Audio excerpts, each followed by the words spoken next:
I'm Steve Hoffman. My role is to help people plan their stewardship for the next year or so, and it's been one of the most fun, exciting work focuses that I've had in a long, long time.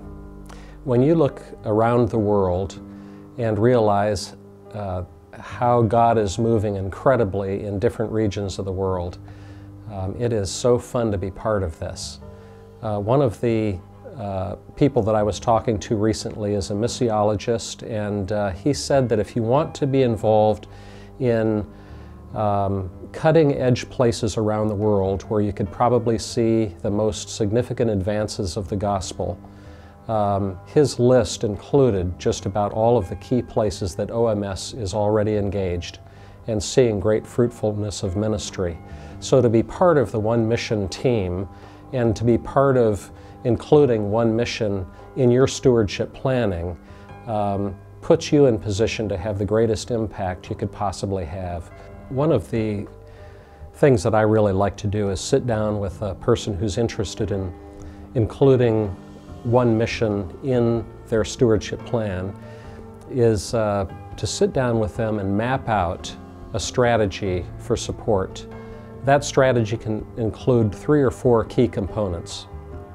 The first component, of course, is support for our missionary team, and that's always going to be present within One Mission. And the second component would be to consider providing a portion of your support for what we're calling our Founders Team and our President's Circle. As OMS grows in its ministry around the world, we're finding that the support requirements for our mission increase in the area of services that we're providing to indigenous leaders around the world, services that we're providing to foster strong partnerships with churches and other organizations around the world. Another key area of investment would be our national partners. When you look at the numbers of OMS missionaries, you can see that our numbers are not nearly as large as the thousands of national partners that we're engaged with. And I'll give you one great example. We've got a national partner leading a mission in one of the Central Asian, Eastern Asian countries. And in the recent 5 to 10 years, they've seen about 1,035 churches planted, thousands of people coming to the Lord, many of those people stepping forward in leadership to be disciples who are making disciples. Another area of strategic investment could be business as mission. As we see churches planted all around the world, we're seeing some incredible need for businesses to spring up to be able to support and sustain those ministries for the long term. So as One Mission looks to the future, if you're a business person, if you're a person who's got an interest in microenterprise and microfinance, there are wonderful opportunities to help come alongside us and be partners with indigenous partners around the world, indigenous leaders that are making a huge difference.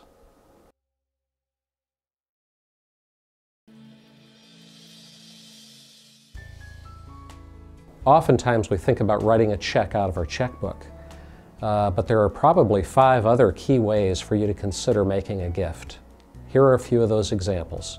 1, it's possible that you have been investing in stocks and bonds for a period of years, or you may have received gifts of securities through an inheritance or some other means. And oftentimes those stocks or investments have appreciated in value. A great strategy to maximize your giving is to give One Mission Society the actual security. Transfer those stocks in their appreciated condition to One Mission, and you get the market value of those gifts as opposed to the price that you paid for them. Many people have holdings of real estate or they've got business interests, and it's time to get rid of those. You're tired of managing rental property, or you've got a business that's mature now and you're getting ready to sell that. Well, there are creative strategies in stewardship to help you bypass some of the taxes that you might have to pay by gifting a portion of those of that real estate or that business interest. Another very interesting one is that you may have in mind that you'd like to give OMS a gift of the home or the farm that you're living in. And it's possible to make that gift during your lifetime and continue to use it throughout your lifetime. And then at your death or at a period of time that you decide to dispose of that property, your gift will flow to OMS and benefit the kingdom in that way. Finally, an important area of stewardship that you may consider is something we call life income gifts. Those are gifts that will help you to continue to benefit from receiving an income stream during your lifetime.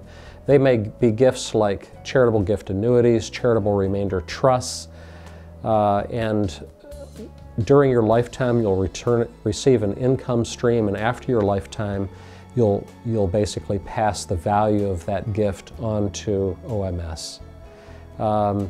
And then an important way to give is whenever you update your will, we'd sure value your partnership in remembering One Mission Society as a beneficiary in your will.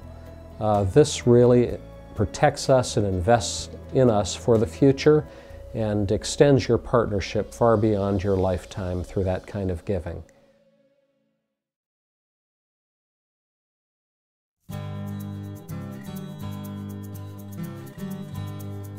Well, you know, one of the things that makes me most proud to be part of the One Mission team is their responsible stewardship of your funds. When you make a gift to OMS, you'll find that our board of directors has got a great set of standards where they're making sure that your gift ends up being used for the purposes you gave it. Another factor about One Mission that you should be aware of is that we are members of Evangelical Council for Financial Accountability. We see those standards as minimum standards for how we should be handling your funds. And as we also disperse funds around the world, we're very careful to make sure that the funds that are delivered into the hands of our indigenous partners around the world are used in the ways that you have meant them to be used. And so our missionaries on the ground, board members who travel around the world, leaders who are present frequently on site when programs are being delivered, we've got a great network of partners who are helping to make sure that we're accountable to use the funds the way you've entrusted them to us. Since you've made a decision to include One Mission Society in your stewardship plan, here are the ways that you can make those gifts. You can contact us by phone. You can send your gift to us at the address that's shown here, or you can go online and find your way through our website to the giving page, and we'd love to be able to help you with online support.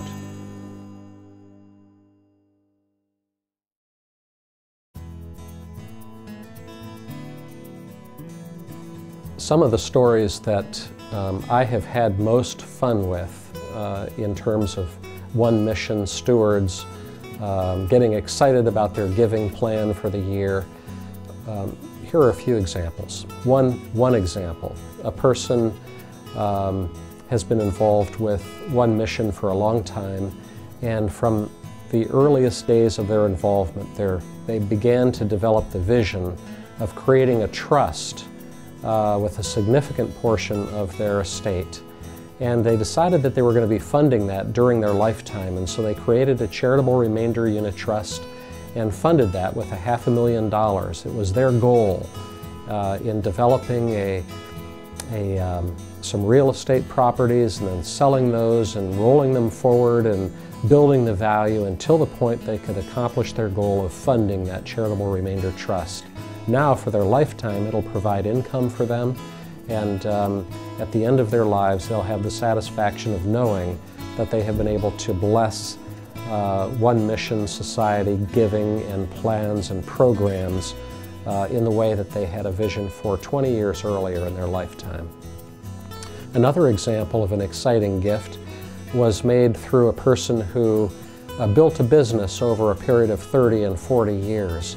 And then at the right point, they decided it was time to sell that business, and they made One Mission the beneficiary of some of that so that we could help expand and relocate one of our key seminaries in the Caribbean.